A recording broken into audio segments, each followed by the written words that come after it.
गड्डी गौशाला में गायों के लिए एक गाड़ी हरे चारे की भेंट की। लॉयंस सुनीता रंजन टकनेत ने बताया कि लॉयंस क्लब द्वारा उपाध्यक्ष लॉयंस चंद्र प्रकाश खत्री की प्रेरणा से जयपुर निवासी उमेश खत्री ने अपने जन्म दिवस पर हनुमानगढ़ी गौशाला में गायों के लिए एक गाड़ी हरे चारे की भेंट की।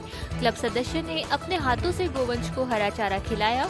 क्लब अध्यक्ष विनोद शर्मा ने बताया कि क्लब सदस्य अपने प्रियजनों के विशिष्ट दिवस को इसी तरह पीड़ित मानवता एवं पशु पक्षियों के हित में निमित्त कार्यक्रम कर मनाते हैं। उसी कड़ी में आज का यह कार्यक्रम रखा गया है। इस अवसर पर सचिव राजीव शर्मा, बालकृष्ण राजगढ़िया, डॉक्टर कमल वशिष्ठ, आबिद खान, महेंद्र धानुका, डॉक्टर सुरेंद्र खटाणा, संजय मित्तल, ताराचंद प्रजापत, शैलेंद्र माथुर, अनुराग शर्मा, डॉक्टर पवन जांगेड़, बजरंग महनसरिया, लक्ष्मी नारायण शर्मा आदि उपस्थित थे।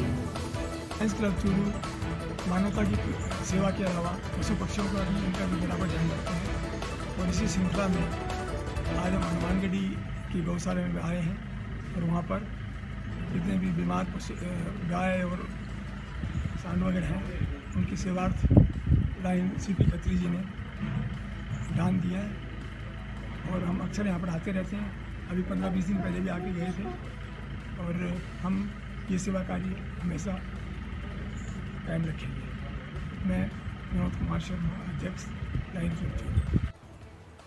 नगर परिषद में आयुक्त के नाम ज्ञापन देते हुए भाजपा महिला मोर्चा के जिला अध्यक्ष प्रभा धंधावत ने बताया है कि चूरू शहर नगर परिषद की अकर्मण्यता के कारण कचरे का ढेर बनता जा रहा है। जगह जगह मुख्य मार्ग की सड़कें दुर्घटना को आमंत्रित करती है। मुख्य मार्ग की सड़कों का बुरा हाल है, जगह जगह से टूटी हुई है, जिसमें जगह जगह खड्डे हैं, जिससे वाहनों के आने जाने में बड़ी समस्याएं होती है, जिससे अनेक दुर्घटनाएं होती है। साथ ही साथ मोहल्ले की जो सड़कें हैं उनका तो और भी बुरा हाल है।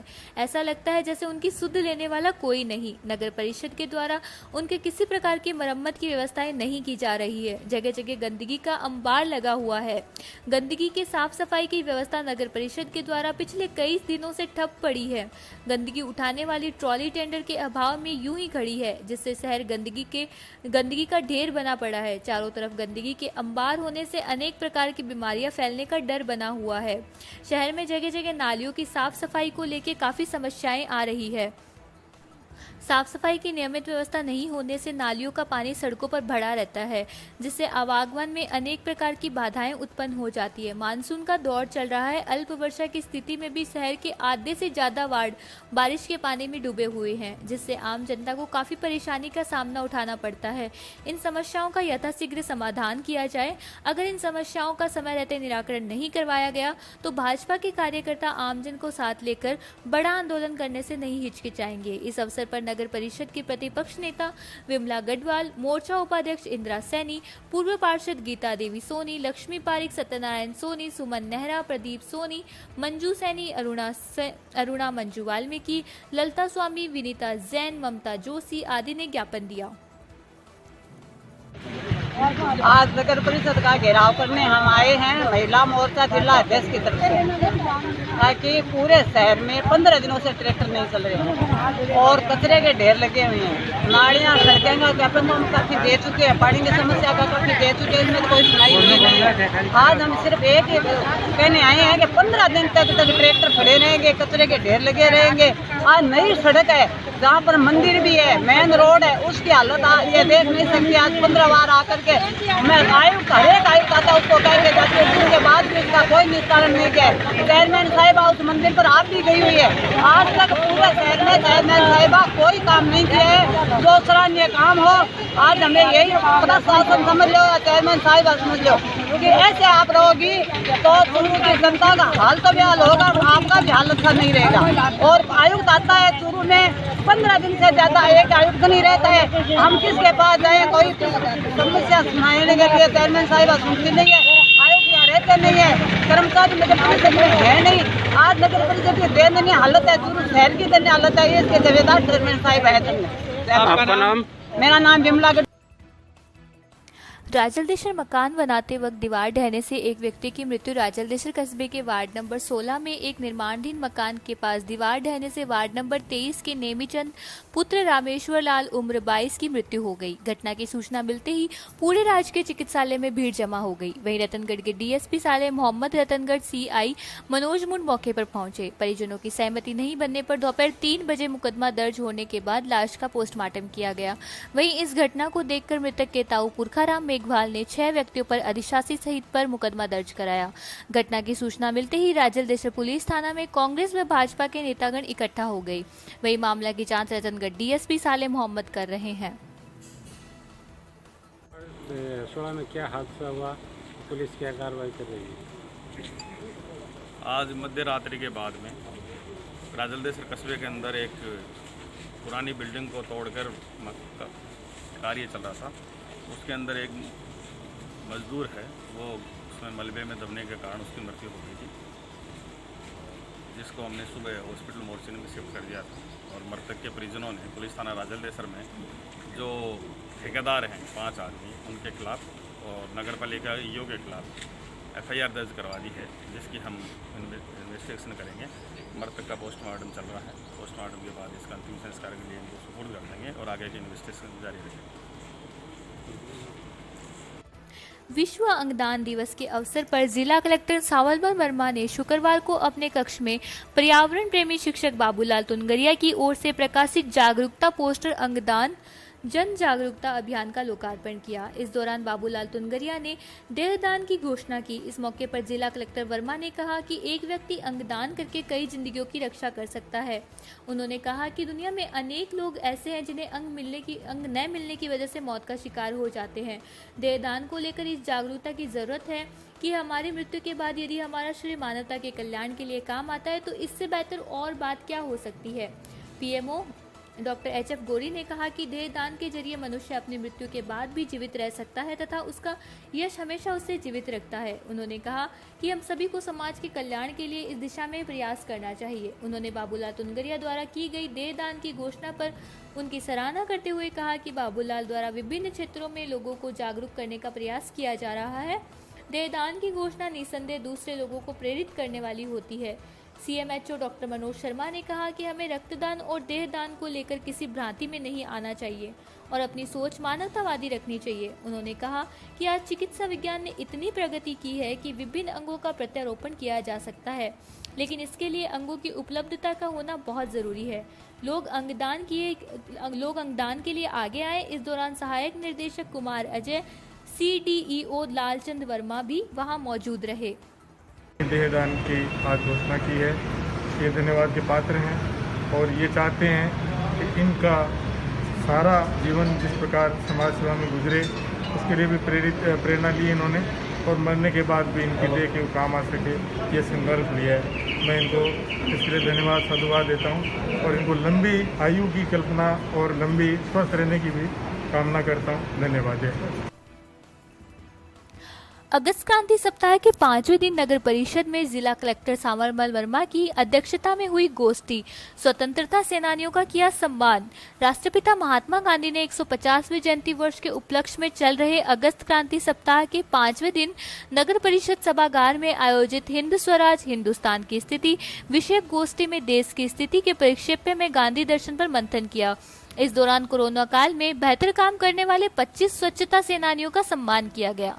जिला कलेक्टर सावलमल वर्मा की अध्यक्षता में राज्य सरकार, महात्मा गांधी जीवन दर्शन समिति व जिला प्रशासन की ओर से हुई संगोष्ठी में बतौर मुख्य वक्ता बोलते हुए प्रख्यात साहित्यकार डॉक्टर हेतु भारद्वाज ने कहा कि गांधी के दिमाग में हमेशा अंतिम छोर का व्यक्ति रहा। उनका विचार था कि जब तक उस अभावग्रस्त व्यक्ति का कल्याण नहीं होता तब तक स्वराज की कल्पना बेईमानी है। उन्होंने कहा कि गांधी ने दलित, स्त्री, अल्पसंख्यक और शोषित तबकों को कांग्रेस से जोड़ा और उन्हें आमजन की पार्टी बनाया।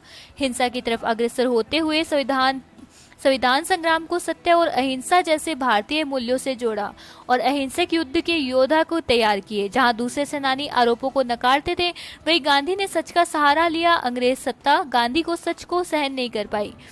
गांधी ने पहले भारतीय जनमानस में अपनी जगह बनाई और फिर जन जन को आज़ादी के संघर्ष के लिए तैयार किया। वे कभी सत्य से विचलित नहीं हुए, डिगे नहीं। केवल मुकदमे जीतने या उनके लाभ के लिए झूठ बोलना उन्हें स्वीकार नहीं था। कार्यक्रम की अध्यक्षता करते हुए जिला कलेक्टर सांवरमल वर्मा ने कहा कि गांधी के विचार समय के साथ अधिक प्रासंगिक होते जा रहे हैं। वे अपने समय से बहुत आगे के व्यक्ति थे। गांधी ने निर्धन व्यक्ति को अपनी सोच का केंद्र बिंदु बनाया और उन्हें हमेशा के लिए कल्याण के विषय में चिंतित रहे। उन्होंने बेहतरीन आयोजनों के लिए महात्मा गांधी जीवन दर्शन समिति चूरू की सराहना करते हुए कहा कि चूरू के युवाओं को बेहतरीन वक्ता सुनने को मिल रहे हैं। बतौर मुख्य वक्ता बोलते हुए प्रख्यात साहित्यकार एवं आलोचक राजाराम भादु ने कहा कि अछूतोद्वार गांधी का प्रमुख विषय रहा है। उस समय जब दुनिया के अधिकांश लोग पश्चिम सभ्यता के पक्षधर थे, गांधी ने पूर्व की सभ्यता और भारतीय संस्कृति की बात करते हुए कहा कि पश्चिम सोच भारतीय सभ्यता के अनुकूल नहीं है। गांधी ने दर्शन में गांव केंद्र के बिंदु रहे। उन्होंने तमाम कमियों के बावजूद इन्हें पश्चिम से बेहतर बनाया। उन्होंने ये यंत्रीकरण का विरोध किया जहां मशीनें मनुष्यों के शोषण का हथियार बन जाती है। उन्होंने कहा कि बहुत विकास के बाद भी गांधी का स्वराज आज भी कल्पना है और जिन वर्गों की भागीदारी की बात गांधी जी ने की उसमें से अधिसंख्य लोग आज भी विमर्श से बाहर है। उन्होंने कहा कि पंक्ति के अंतिम छोर में व्यक्ति को केंद्र बिंदु मानकर हम एक बेहतर समाज और बेहतर देश की रचना कर सकते हैं। सभापति पायल सैनी ने कहा कि चूरू में अगस्त क्रांति सप्ताह के आयोजन बड़ी ही शिद्दत के साथ किए जा रहे हैं और गांधी विमर्श को जन जन तक पहुंचाने की दिशा में काम कर रहा है। यह बड़ी महत्वपूर्ण बात है। उन्होंने कहा कि बापू ने समाज के दलित और स्त्री समेत सभी वर्गों के कल्याण को अपने विमर्श की जगह दी और इनके लिए धरातल पर काम किया। गांधी जो कहते थे वही करते थे और जो करते थे वही कहते थे। उन्होंने अपने आचरण से यह साबित किया है कि व्यक्ति अपने जीवन में इंसानियत की किन ऊंचाइयों को हासिल कर सकता है। उन्होंने स्वच्छता सेनानियों के सम्मान की सराहना करते हुए कहा कि स्वच्छता कर्मी नगर परिषद की रीढ़ की हड्डी होते हैं। उन्होंने कोरोना के दौरान बेहतरीन प्रबंधन कर शहर के स्वास्थ्य की सुरक्षा के लिए काम किया है। एसडीएम अभिषेक खन्ना ने कहा कि गांधी विमर्श के जरिए हमें यह समझने की जरूरत है कि शोषण के जरिए किया गया विकास संपूर्ण समाज के लिए लाभकारी नहीं हो सकता है। वह केवल कुछ व्यक्तियों या कुछ वर्गों को लाभान्वित कर सकता है। गरीब एवं पिछड़े व्यक्ति के कल्याण के बिना स्वराज की कल्पना भी नहीं की जा सकती है। गांधी 150 समिति के जिला संयोजक दुलाराम सहारण ने आभार व्यक्त करते हुए कहा कि हमें देश के लोकतंत्र को मजबूत करने की दिशा में काम करना चाहिए और एक बेहतर लोकतांत्रिक सोच रखनी चाहिए। उन्होंने जिले में आयोजित किए जा रहे कार्यक्रम की जानकारी दी और सहयोग के लिए अनुरोध किया। गांधी 150 चूरू उपखंड संयोजक रियाजत खान ने अतिथियों का स्वागत करते हुए कहा कि गांधी दर्शन को जन जन तक पहुंचाए जाने की दिशा में किए जा रहे कार्यक्रम सार्थक व उपयोगी साबित होंगे, ऐसी उम्मीद की जानी चाहिए। संचालन गांधी 150 प्रकोष्ठ अधिकारी उम्मेद गोटवाल व साहित्यकार कमल शर्मा ने किया। इस दौरान गांधी 150 के उपखंड सह संयोजक रतन लाल जांगीर, गांधी 150 प्रकोष्ठ सहायक दयापाल सिंह पूनिया, सहायक निदेशक कुमार अजय, नगर परिषद कमिश्नर द्वारका प्रसाद, जमील चौहान, नरेंद्र शर्मा, विजय शाश्वत, आबिद मोयल, सलीम मिस्त्री, अब्बास अगवान, गोकुल शर्मा, पार्षद सीताराम खटीक, विनोद खटीक, रामेश्वर नायक, अशोक पवार, बाली बानो, यूसुफ खान, अनीश खान आदि मौजूद रहे। सभागार के अंदर गांधी दर्शन समिति की तरफ से माननीय मुख्यमंत्री अशोक जी गहलोत के निर्देशन में श्रीमान जिला कलेक्टर महोदय की अध्यक्षता में जो कार्यक्रम रखा गया है, उस कार्यक्रम के अंदर आज चूरू नगर परिषद के 25 स्वच्छता सेनानियों को सम्मानित किया गया है। कोरोना काल में जो उनके द्वारा उत्कृष्ट कार्य किया गया, साथ ही में शहर को साफ सफाई करने में, सैनिटाइज करने में उनके द्वारा जो अहम भूमिका निभाई गई है, उस भूमिका को मद्देनजर रखते हुए 25 ऐसे उत्कृष्ट स्वच्छता सेनानियों का चयन कर आज उन्हें प्रशस्ति पत्र दिया गया है। मैं उम्मीद करती हूं कि आगे भी इसी तरह के कार्यक्रम आयोजित होते रहेंगे और माननीय मुख्यमंत्री महोदय की जन भावना के अनुरूप इसी तरीके से जिला प्रशासन जो है वो आगे भी कार्यरत रहे। अगस्त क्रांति सप्ताह के तहत आदि 5 दिवस नगर परिषद में आज संगोष्ठी रखी गई है। कोरोना की प्रथम और द्वितीय लहर में जिन स्वच्छता सेनानियों ने अच्छा काम किया है उनको भी सम्मानित किया गया। ये श्रृंखला वर्ष 2021 में लगातार 4 सप्ताह तक चलेगी। इसके अलावा अगस्त 2023 तक इसके अनुवर्त कार्यक्रम चलेंगे। मैं समझता हूँ इस तरह की संगोष्ठी से चूरू के विद्वजन और नागरिक हैं उनको राष्ट्रपिता महात्मा गांधी के जीवन